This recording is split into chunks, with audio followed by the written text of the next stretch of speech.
सेवागिरी महाराज की जय। आप्पाजी गप्पा या यूट्यूब चॅनलवर मी रुपेश कदम आपलं स्वागत करतो आहे।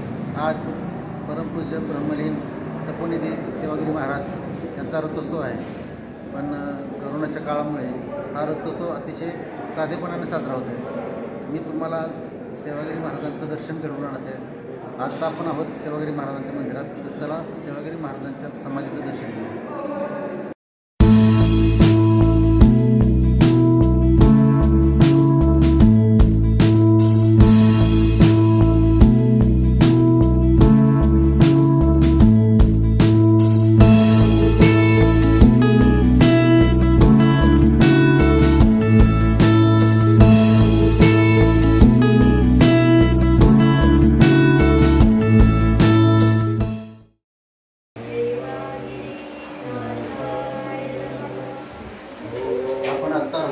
सेवागिरी महाराजांच्या समाधी शेजारी प्रथमच सेवागिरी महाराजांची समाधी सुवर्णमंडित करण्यात आली आहे। आपण पाहू शकता अतिशय सुरेख असं काम या समाधीवर करण्यात आलेलं आहे। पूर्णपणे सोन्याने ही समाधी बनवण्यात आलेली आहे आणि नुकतंच तिचं लोकार्पण करण्यात आलं होतं। अतिशय मनोभावे भक्तिभावे लोक या ठिकाणी दर्शनाला येत असतात। सेवागिरी महाराजांचा खूप मोठा वरद असतं पुसेगाव या सुवर्णनगरीवर आहे आणि लाखोंच्या संख्येने दरवर्षी सेवागिरी महाराजांच्या दर्शनासाठी तो भाविक जमा होत असतात। ओम उपेंद्राय नमः, ओम हरे नमः, ओम श्री कृष्णाय नमः, ओम प्रणमस्य परमस्य परमात्मा देवता देवी गायत्री छंदा प्राणायामी विनियोगः। ओम भो ओम भुव ओम स्वाहा ओम महा ओम जना ओम तप ओम सत्यम ओम तत्सवितुर्वरेण्यं भर्गो देवस्य धीमहि धियो न प्रचोदयात्। ओम आपोजितिरसमृतं ब्रह्म भूर्भुवः स्वाहा। ओम श्रीमन्महागणाधिपते नमः। इष्टदेवताभ्यो नमः, कुलदेवताभ्यो नमः, ग्रामदेवताभ्यो नमः, स्थानदेवताभ्यो नमः, वास्तुदेवताभ्यो नमः, मातापितृभ्यो नमः। श्री लक्ष्मी नारायण सर्वेभ्यो देवेभ्यो नमो नमः। सर्वेभ्यो ब्राह्मणेभ्यो नमो नमः। निर्विघ्नमस्तु सुमुखजय दंताच कपिलोकज गणगलंबोधरच विक्तो देवता पितृ शुद्धोदक स्नानं समर्पयामि। शुद्धोदक स्नानांतरेण हरिद्राम कुमकुम च सौभाग्य द्रव्यं समर्पयामि। ओम नमो श्री सद्गुरु सेवागिरी महाराज प्रमुख गण देवता शुद्धोदक स्नानांतरे हरिद्राम कुमकुम च सौभाग्य द्रव्यं समर्पयामि।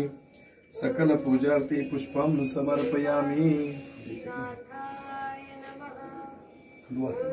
सकल पूजार्थे पुष्पं समर्पयामि। अलंकारार्थे अक्षरां समर्पयामि। अलंकारार्थे अक्षरां समर्पयामि। तो हार गया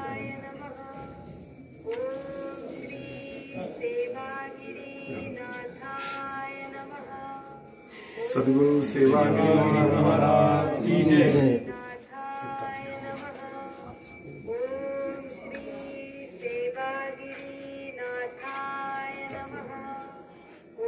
सद्गुरु सेवागिरी महाराज धूपम समर्पयामि दीपम समर्पयामि दीप दर्शयामि।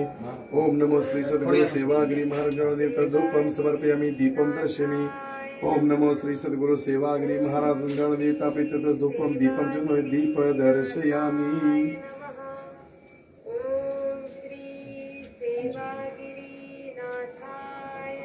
साधूंचं मुख्य आराध्य दैवत हे धुनी असतं आणि धुनीला साक्षी ठेवून जो काही साधू तपश्चर्या साधना जो करत असतो तो अग्नी देवता हे या डोळ्याला दिसणारे आपल्याला मुख्य देवता हे अग्नी देवता असते आणि त्या अग्नीला साक्षी ठेवून भगवंताची आराधना नामस्मरण चिंतन हा योगी पुरुष त्या ठिकाणी करत असतो देवाचं। त्यामुळे महाराजांनी जी स्थापन केलेली पूर्वीची धुनी ती धुनी आजही जिवंत आहे आणि त्या धुनीच्या भस्मावरतीच येणारे संपूर्ण आज ही लाखो समाज या ठिकाणी येत असतो। त्यांच्या मनोकामना पूर्ण करण्याचं काम त्या विभूतीवरती आज पण होत असते। या ठिकाणी भगवंत महाराजांच्या येणाऱ्या समाधी संजीवन समाधीसाठी येणारा जो भाविक भक्त असतो तो भाविक भक्त या ठिकाणी आला की ज्या पाठीमागा आपल्याला वृक्ष ज्या वृक्षाची महाराजांनी जो पिंपळ वृक्षाचे वृक्ष आहे या वृक्षाच्या महाराजांनी या वृक्षाकडून भिक्षा मिळालेली महाराजांनी या ठिकाणी या झाडाचं गोडपर्यंत पान किंवा काटकी जर आपण आपल्या धान्यामध्ये नेऊन जर ठेवली तर त्याची बरकत होती। त्याचं धान्य कधी त्या घरातल्या कुटुंबातलं संपत नाही असा त्या वृक्षाचा इतिहास आहे। तद्वतच महाराजांनी जिवंत असताना या ठिकाणी या दोन्हीच्या अग्नीची स्थापना केली आणि त्या अग्नीला साक्षी ठेवून महाराजांनी तपश्चर्या साधना केली या ठिकाणी तापवून। त्यामुळं महाराजांनी योग साधना करून कुंडलिनी जागृत करून या ठिकाणी संजीवन समाधी घेतलेली आहे। आजही ज्या वेळेला यात्रेच्या निमित्तानं महाराजांच्या पुण्यस्मरणानिमित्तानं या ठिकाणी जे काही 10, 15, 20 लाख लोक येत आहेत पुण्यतिथीनिमित्तानं, या ठिकाणी आल्यानंतर या ठिकाणी महाराजांच्या संजीवन समेत दर्शन घेतात आणि जाताना या ठिकाणी विभूतीची पुढे घेऊन जातात. विभूती म्हणजे या धुनीतलं भस्म आहे. महाराज नेहमी सांगायचे की बाबांनो, मला बाकी दुसरं काही कळत नाही, परंतु या ठिकाणची जी विभूती नाही, तुझी काही सुखदुःख असतील, तुझ्या काही अडीअडचणी असलेल्या, जर तू ही विभूती नेऊन त्या अडीअडचणी जर लावलीस, वापर केलास, तर तुझ्या नक्कीच मनोकामना पूर्ण होतील, तुझं दुःख दूर होईल, तुझी संकट दूर होतील. ही लोकांची सद्भावना आहे, ती ही धुनी आज ज्वलंत आणि जागृत चालू आहे. आपल्याला महाराजांनी विचारलेलं तुम्हाला ही वृक्षता आपल्या साक्षी आहे. आता आपण ज्या महाराजांनी, सेवागिरी महाराजांनी ज्या ठिकाणी वास्तव्य असताना अग्निस्थापन करून सेवागिरी माझ्यावाले इथं आगमन झाली, त्यावेळी धुनीची स्थापना केली आणि ती आजपर्यंत धुनी जे जागृत आहे अग्नी, आणि ज्या धुनीच्या भस्मावरती आज लोकांची दुःख दूर होत आहेत, ती धुनी आपण आता पाहूया.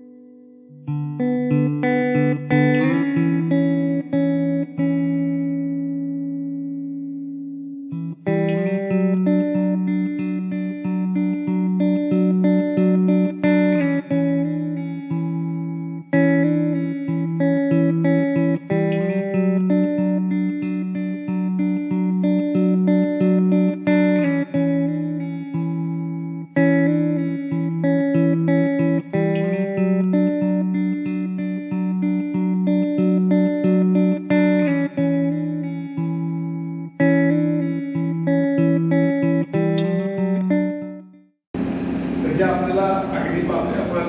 या अग्नीचा साक्षी ठेवून जी योगी लोक असतात, संदेश महात्मा लोक असतात, त्या महात्मा लोकांचं, योगी लोकांचं मुख्य आराध्य दैवत हे अग्नीच असतं. कुठेही असू दे, जंगलात राहू देत नाही, ते कुठं आश्रममध्ये राहू देत, परंतु हे दोन्ही हे महत्वाचं असतं. आज आपण कुठेही जावा, साधूंची ज्या ज्या ठिकाणी आश्रम आहेत, आस्थान आहेत, त्या त्या ठिकाणी आपल्याला त्यांच्या ठिकाणी धुनी दिसतात. कारण जे बी काही ज्या वेळेला या ठिकाणी भाविक भक्त लोक येत असतात, आल्यानंतर साधूंच्या चरणावरती नतमस्तक झाल्यानंतर मनातल्या शुभ संकल्पना काय असलेल्या, काही अडीअडचणी असलेल्या म्हणा, काही त्यांचे दुःख असलेली, व्यथा असलेल्या, संकट ते त्यांच्या चरणावरती बोलत असतात, त्यावेळेला साधू संन्यासी जे महात्मा लोक असतात ते बाबा हे धुनीतलं भस्म उचलतात. हे भस्म घेऊन जा, तुझे दुःख दूर होईल, मनोगत पूर्ण होतील, तुझ्या अडीअडचणी दूर होतील. हे प्रत्यक्षात सेवागिरी महाराज हयात असताना सुद्धा प्रत्येक अडीअडचणीला ही विभूती देत होते. ते साधूंनी स्थापन केलेला अग्नी असतो, त्या अग्नीचं महात्म्य इतकं असतं की या दुःखाचं भस्म करण्याची ताकद या भस्मामध्ये असते.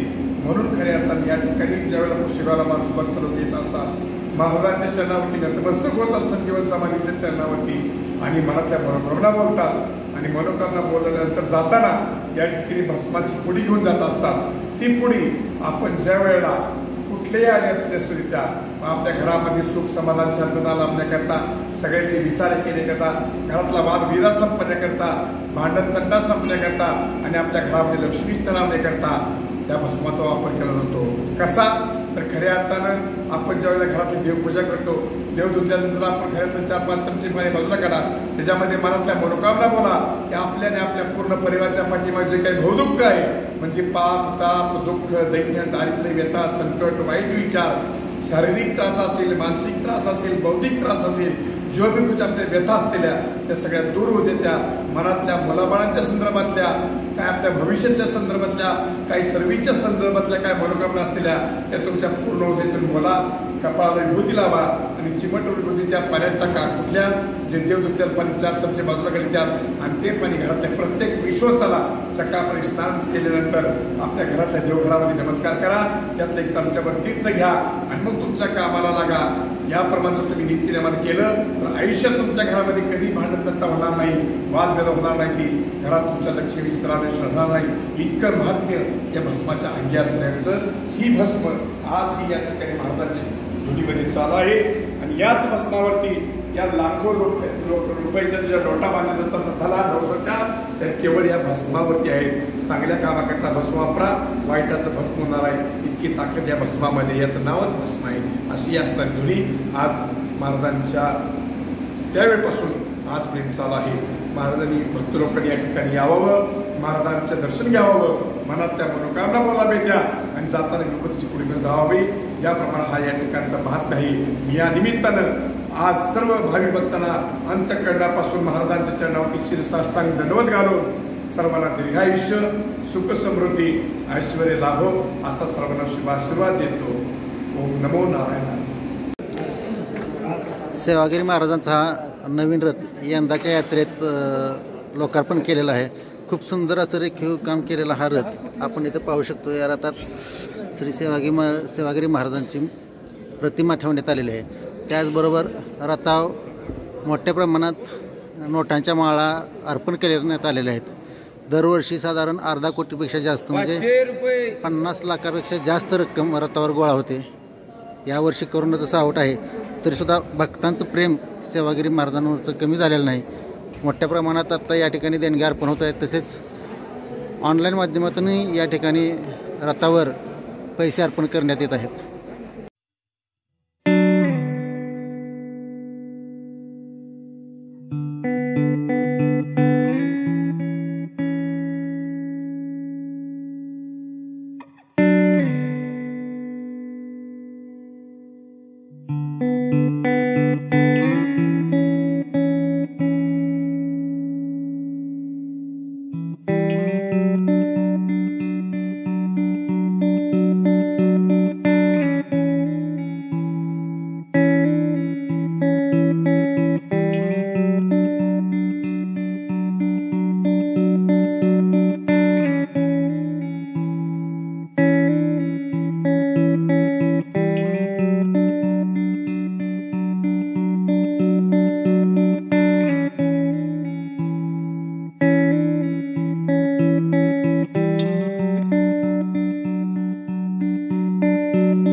सेवागिरी महाराजांच्या रथाचे पूजन महंत श्री सुंदरगिरीजी महाराज तसेच अप्पर जिल्हाधिकारी शिंदेसाहेब व देवस्थान ट्रस्टचे चेअरमन मोहनराव जाधव आणि त्यांचे इतर सहकारी यांच्या उपस्थितीत संपन्न होत आहे.